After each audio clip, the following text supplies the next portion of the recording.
Bapak Ibu, Saudara kasih Tuhan, bacaan kita diambil dari Markus 13 ayat 1 sampai 8.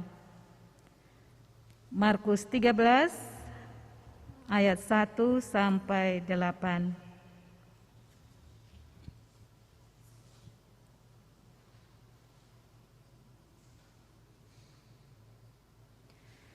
Demikian bunyi firman Tuhan. Ketika Yesus keluar dari bait Allah, seorang muridnya berkata kepadanya, "Guru, lihatlah betapa kokohnya batu-batu itu dan betapa megahnya gedung-gedung itu." Lalu Yesus berkata kepadanya, "Kau lihat gedung-gedung yang hebat ini? Tidak satu batu pun akan dibiarkan terletak di atas batu yang lain. Semuanya akan diruntuhkan." Ketika Yesus duduk di atas bukit Zaitun berhadapan dengan bait Allah, Petrus, Yakobus, Yohanes dan Andreas bertanya sendirian kepadanya, "Katakanlah kepada kami, bila manakah itu akan terjadi? Dan apakah tandanya kalau semuanya itu akan sampai kepada kesudahannya?" Maka mulailah Yesus berkata kepada mereka, "Waspadalah supaya jangan ada orang yang menyesatkan kamu. Akan datang banyak orang dengan memakai namaku dan berkata, 'Akulah dia,' dan mereka akan menyesatkan banyak orang. Dan apabila kamu mendengar deru perang atau kabar-kabar tentang perang, janganlah kamu gelisah. Semuanya itu harus terjadi, tetapi itu belum kesudahannya. Sebab bangsa akan bangkit melawan bangsa, dan kerajaan melawan kerajaan. Akan terjadi gempa bumi di berbagai tempat, dan akan ada kelaparan. Semua itu barulah permulaan penderitaan menjelang zaman baru." Demikianlah firman Tuhan. Yang berbahagia adalah setiap orang yang mendengarkan firman-Nya dan melakukannya. Haleluya.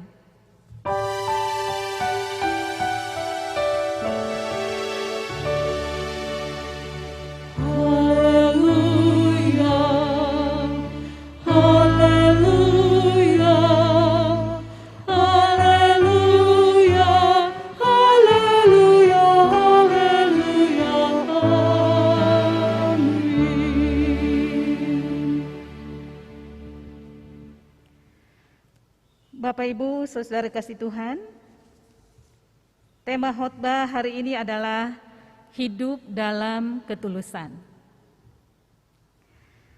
Saudara, masih sangat jelas di dalam ingatan kita peristiwa tragis yang dialami oleh Vanessa dan suaminya Bibi. Mereka meninggal karena kecelakaan di jalan. Dan tentunya banyak orang yang kenal siapa Vanessa dan bagaimana kehidupannya sebelumnya. Banyak YouTube yang diunggah ya tentang kisah-kisah mereka, kemudian wawancara dengan mereka. Dan ada hal yang menarik ya. Saya waktu kisah dia pertama yang lalu ya, ketika dia dibawa ke pengadilan gitu. Banyak orang yang mencemooh dan saya sempat mengunggah di Facebook dan saya menulis, siapa yang merasa dirinya tidak bersalah, silakan melempar batu yang pertama. Karena satu negara mencemooh mereka, menghakimi, menghina tentang kehidupannya. Tetapi ketika dia meninggal, baru-baru banyak yang kemudian mengunggah kembali YouTube mereka, dan ada satu hal yang menarik bagi saya, ya, yaitu ketika ada satu wawancara dan suaminya ditanya, siapa yang paling kamu sayangi? Dan dia mengatakan, yang paling saya sayangi bukan anak atau orang tua, tetapi adalah Vanessa. Saya lebih cinta dia daripada anak orang tua.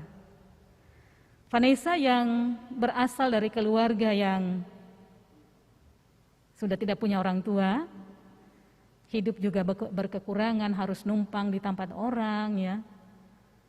Dan kemudian latar belakang yang buruk, sangat berbeda jauh dengan kehidupan dia. Suaminya dari keluarga yang baik, mampu, dan tentunya semua orang tua dan laki-laki akan mencari istri yang baik. Tetapi dia melakukan hal yang berbeda. Dia justru memilih Vanessa, dan tentu pilihannya bukan tanpa risiko. Pasti dia juga akan kena imbas dan dicibir, dicemooh orang. Bahkan keluarganya sendiri juga tidak menerima dia. Tetapi itulah yang dia lakukan. Dia memilih seorang perempuan yang kehidupannya oleh masyarakat dianggap buruk dan kelam. Tetapi dia tidak peduli dengan itu. Dan biasanya mereka yang mencibir, yang mencemooh adalah orang-orang yang merasa dirinya suci, merasa dirinya bersih, tetapi tidak punya hati. Namun berbeda dengan suami dari Vanessa ini, dia mencintai Vanessa tanpa memandang latar belakang kehidupannya. Dan ini adalah cinta yang tulus. Jarang kita menemukan seorang laki-laki yang bisa menerima pasangannya dengan apa adanya. Jarang juga kita menemukan seorang perempuan yang mampu menerima pasangannya apa adanya. Ada banyak tuntutan, kriteria yang kita ajukan. Tetapi kita melihat contoh yang berbeda. Cinta tulus itulah yang membuat dia mampu mendampingi Vanessa bahkan di pengadilan. Ketika semua orang menghujat, Vanessa mengatakan ketika semua orang menghujat, hanya satu orang yang mendampingi dia dengan setia sampai akhir. Dan ada satu wawancara di YouTube, ketika Vanessa mengatakan, seandainya ini hari terakhir untuk aku, bagaimana dengan kamu? Dan Bibi mengatakan, saya juga akan ikut mati. Dan itu terbukti, mereka meninggal bersama-sama di dalam kecelakaan. Saudara-saudara, mungkin ada juga di antara kita yang seperti Bibi, yang mencintai dengan tulus, dengan sungguh-sungguh, tidak berpura-pura, tidak munafik. Saudara, tema khotbah hari ini berbicara tentang ketulusan. Walau tidak secara eksplisit nampak di dalam bacaan kita, di dalam kisah antara Yesus dan murid-muridnya. Saudara-saudara kasih Tuhan, berada bersama-sama dengan Yesus tidak selamanya berarti memiliki pikiran, perasaan, dan pemahaman yang sama dengan Yesus. Orang bisa berdiri dan merasa dekat dengan Tuhan, tetapi perhatiannya tidak tertuju pada apa yang paling diperhatikan oleh Tuhan Yesus. Teks ini dimulai dengan informasi bahwa Yesus baru saja keluar dari bait Allah. Itu berarti tadinya Yesus ada di dalam bait Allah. Dan saat berada di dalam bait Allah, biasanya dia mengambil waktu untuk mengajar. Untuk mengingatkan nilai-nilai kebaikan dan kasih di dalam kehidupan manusia. Saat berada di dalam bait Allah, Yesus menghubungkan nilai kerajaan Allah dengan perjalanan hidup manusia yang semestinya berjalan seirama. Namun saat Yesus berada di dalam bait Allah, tidak semua orang bisa menerima apa yang dia sampaikan. Bahkan orang-orang yang merasa dirinya berada di ring satu, lingkungan bait Allah, menganggap Yesus sebagai ancaman bagi ajaran-ajaran mereka. Memang Yesus harus segera keluar dari bait Allah. Sebab di luar bait Allah pun muridnya yang terdekat belum tentu memahami apa sesungguhnya yang harus dikerjakan dalam dunia ini. Saat Yesus keluar dari bait Allah, seorang muridnya berkata, "Guru, lihatlah betapa kokohnya batu-batu itu dan betapa megahnya gedung-gedung itu." Sebagai orang yang berasal dari kampung Galilea yang jauh ya, tentu mereka terkesima dengan keindahan dan kemegahan dari bait Allah, bangunan yang tidak pernah mereka jumpai di kampungnya. Mereka terkesima oleh apa yang nampak di luar. Murid itu meminta perhatian Yesus kepada apa yang sebenarnya bukan hal yang penting bagi Yesus. Itulah yang sering kita lakukan ketika berbicara dengan Yesus. Kita meminta perhatian Tuhan kepada sesuatu yang sebenarnya bukan menjadi perhatian Tuhan. Tuhan Yesus merespon muridnya yang sedang terpana dan kagum akan bangunan yang kokoh, yang megah itu dengan berkata, "Kau lihat gedung yang hebat ini? Tidak satu batu pun akan dibiarkan terletak di atas batu yang lain. Semuanya akan diruntuhkan."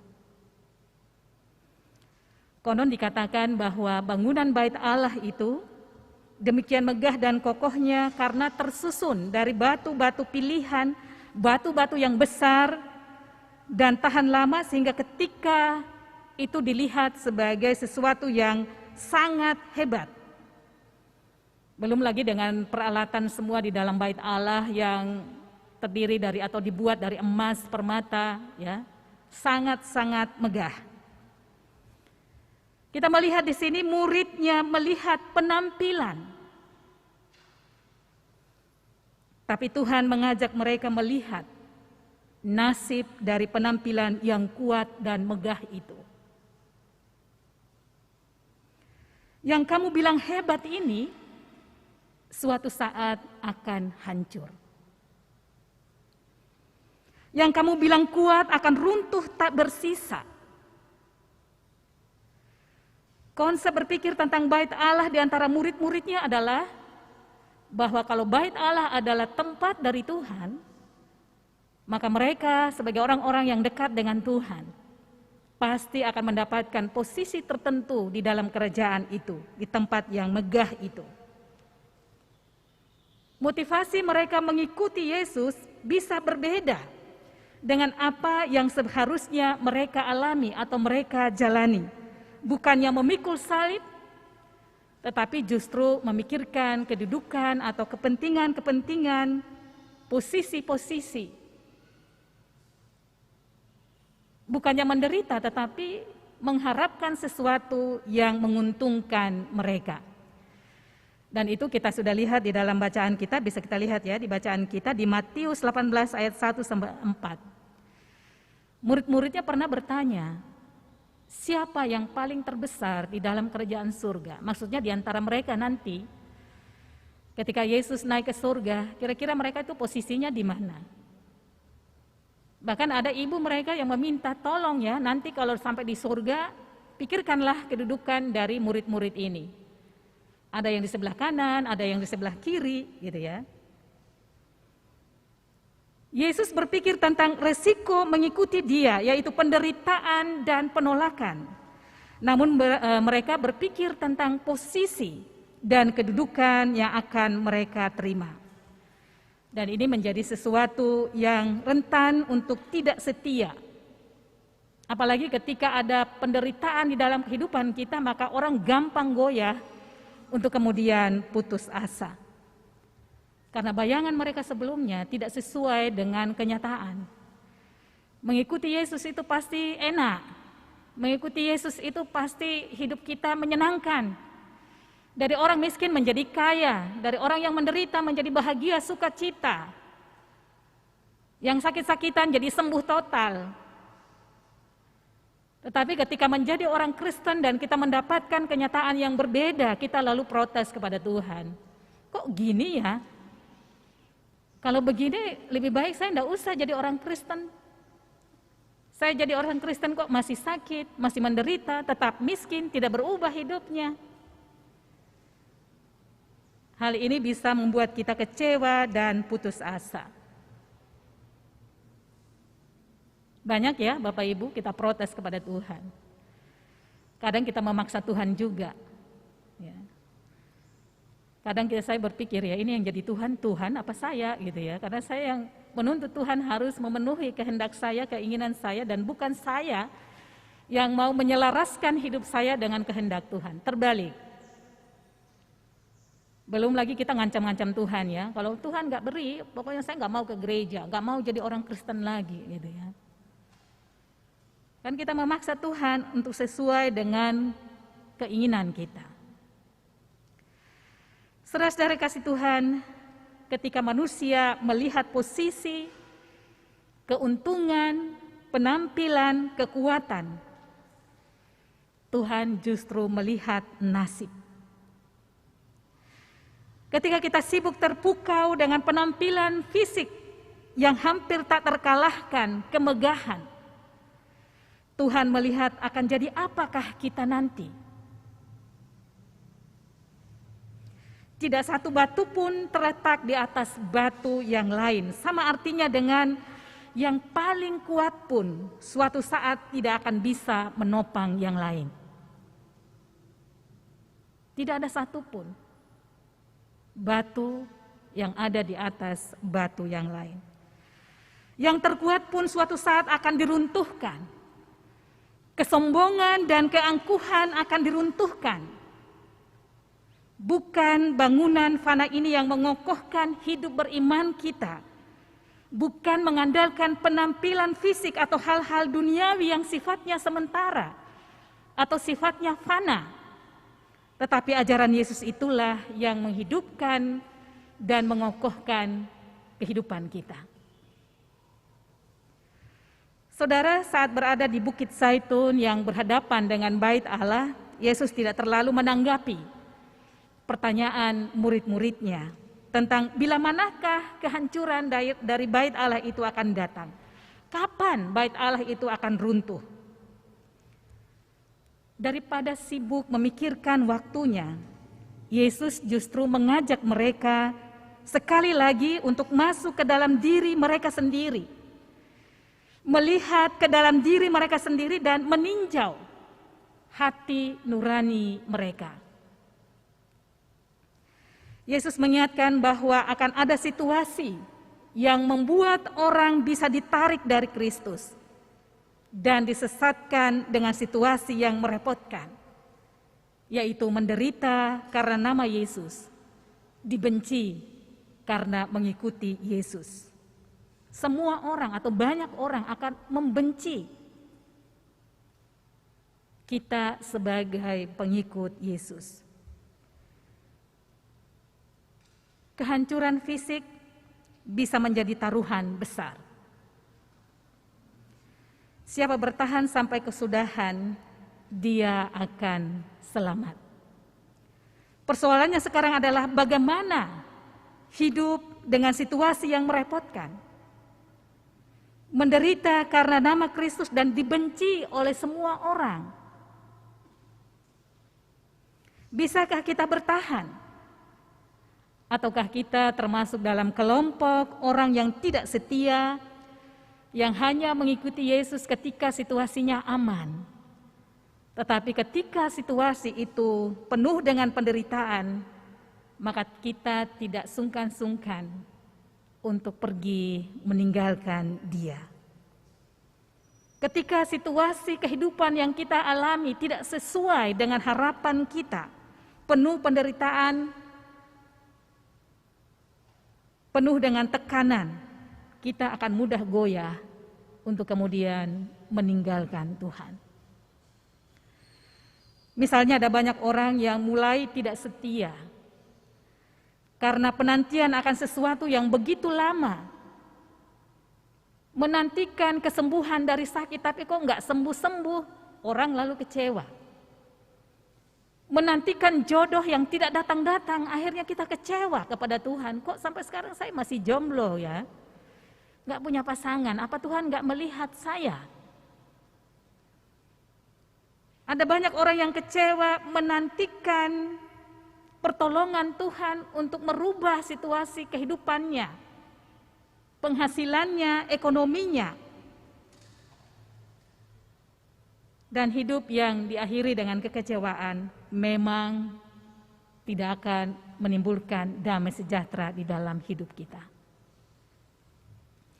Dan akibat dari kekecewaan bisa membuat orang berbuat sesuatu yang menyimpang dan berbahaya.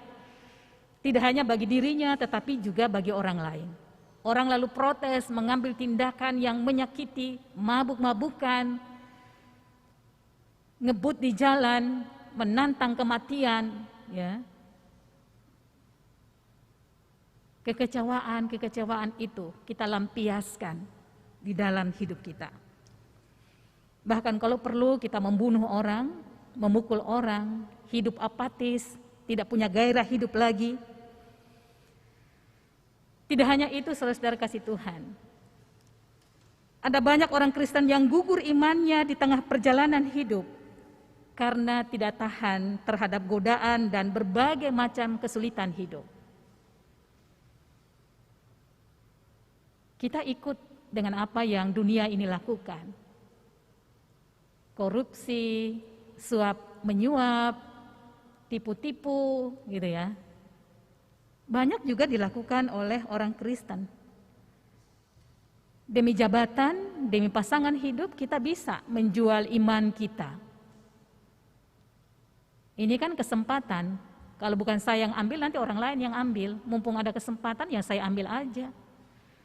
Daripada hidup menderita. Itu banyak dilakukan oleh orang, ya. Rupanya apa yang ditawarkan oleh dunia ini lebih menarik dan mudah dinikmati asal kita mau terbawa arus. Dan tidak jarang terjadi bahwa untuk memperoleh apa yang diinginkan segala cara dilakukan, tidak peduli apapun caranya. Kalau perlu tidak perlu beragama, ya, tidak usah beragama dan percaya kepada Tuhan kalau itu merugikan diri kita sendiri. Persetan dengan agama itu, persetan dengan Tuhan itu, ya.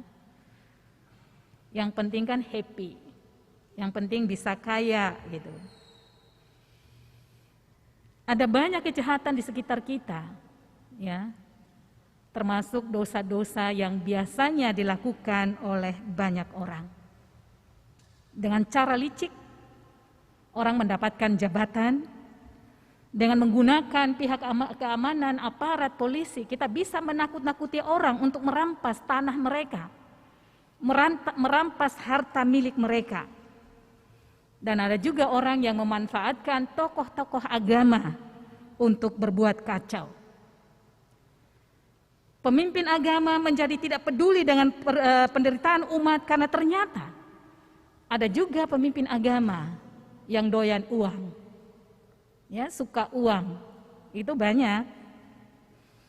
Mereka-mereka inilah yang Yesus sebut sebagai penyesat, menggunakan namanya untuk keuntungan pribadi. Karena itu harus diwaspadai. Saudara-saudara, apapun yang kita alami saat ini, kesesakan atau kesukaran, jangan pernah putus asa. Penderitaan dan kesulitan bukan alasan bagi kita untuk tidak melaksanakan firman Tuhan, kehendak Tuhan dalam hidup kita. Tetaplah bertekun dan sabarlah menanti-nantikan Tuhan. Orang boleh mengatakan apa saja untuk melemahkan iman kita, tetapi kita harus punya iman yang teguh dan cinta yang tulus kepada Tuhan. Karena hanya cinta yang tulus itulah yang mampu membuat kita bertahan apapun yang terjadi. Saudara-saudara, Yesus tidak hanya berbicara tentang perlunya sikap waspada kepada penyesat, namun juga tentang perang dan bencana alam. Dikatakan dalam bacaan kita ada gempa bumi, ada kelaparan yang akan terjadi. Sama seperti penyesat yang dapat melemahkan iman kita, perang dan bencana alam juga bisa melemahkan iman seseorang. Apalagi kalau kita menjadi korban dan merasa bahwa Tuhan sudah meninggalkan kita seorang diri. Seperti di masa pandemi ini. Pandemi sudah semakin berkurang, tetapi dia masih ada. Dia belum pergi, saudara-saudara. Dia masih ada. Ada banyak orang atau keluarga yang terdampak dari pandemi ini. Ada yang sakit, ada yang meninggal dunia, ada yang kehilangan pekerjaan, mengalami kesulitan hidup, dan dampak-dampak yang lainnya. Mereka yang harus dipisahkan dari keluarga, yang harus menghadapi penyakit itu seorang diri. Dan ada banyak trauma yang tertinggal. Dan ini yang belum disentuh oleh gereja menurut saya. Trauma-trauma yang tidak terucapkan, tetapi belum disadari oleh gereja sehingga trauma itu masih berlangsung sampai dengan saat ini. Ada banyak orang mungkin juga di antara kita yang mempertanyakan tentang apa maksud Tuhan untuk kehidupan kami. Apa maksud Tuhan untuk kehidupan saya? Tidak jarang orang mengaitkan bencana pandemi ini dengan dosa. Kalau saya terkena COVID, saya mempertanyakan Tuhan, dosa apa yang saya lakukan? Sehingga Tuhan menghukum saya. Kita juga mempertanyakan kehadiran Tuhan dan pertolongannya. Apalagi kalau kita mengalami penderitaan yang bertubi-tubi. Jadi yang mengalami COVID ini ada yang satu keluarga itu kena. Ya, ibu bapaknya, anaknya itu meninggal secara beruntun. Itu beberapa keluarga terjadi seperti itu. Dalam situasi seperti itu pasti banyak pertanyaan. Apa maksud Tuhan? Kenapa Tuhan tega membiarkan orang-orang yang kita cintai pergi dengan cara seperti itu? Dan ini bisa membuat kita berhenti percaya dan berharap kepada Tuhan.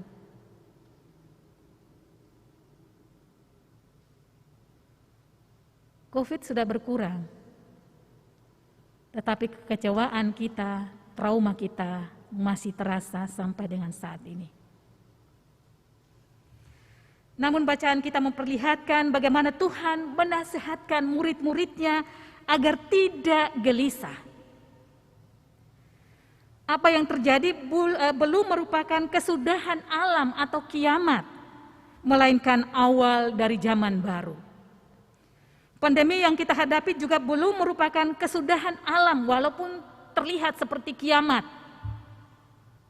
Karena semua orang menjadi ketakutan, ya, seolah-olah dunia ini akan berlalu. Namun pandemi adalah cara Tuhan memperbaharui alam ini, memperbaharui dunia ini, juga memperbaharui kehidupan manusia. Pandemi ini adalah cara Tuhan memperbaharui keluarga kita. juga memperbaharui kehidupan setiap orang. Alam mulai bersih karena jarang orang beraktivitas di luar. Tanaman bisa tumbuh dengan subur, binatang bisa berkeliaran bahkan sampai masuk kota. Di tahun lalu ya itu sangat kelihatan. Dan juga keluarga-keluarga. Lebih banyak perhatian waktu untuk keluarga, untuk anggota keluarga yang mungkin sebelum pandemi terlalu sibuk dengan pekerjaan kita. Sangat sedikit waktu kita untuk keluarga karena kita sibuk masing-masing dengan pekerjaan kita, dengan karir kita. Tetapi pandemi menegur kita, pulanglah ke rumah. Perhatikanlah anggota keluargamu. Cintailah mereka. Walaupun ada beberapa kasus justru tinggal di rumah bersama-sama malah berkelahi, ribut. Tetapi sesuatu yang positif sebenarnya adalah bagaimana kita memperbaiki kembali relasi kita di dalam keluarga. Ada waktu bersama untuk olahraga, waktu bersama untuk bermain, waktu bersama untuk bersenda gurau dengan anggota keluarga kita. Pandemi memang menyedihkan, memberikan dampak yang negatif, menghancurkan, tetapi juga ada sisi positif yang bisa kita syukuri bersama. Pandemi memampukan kita untuk menyadari kehidupan kita, menyadari kesalahan kita, karena Tuhan juga akan senantiasa bersama dengan kita. Saat teduh bagi kita semua.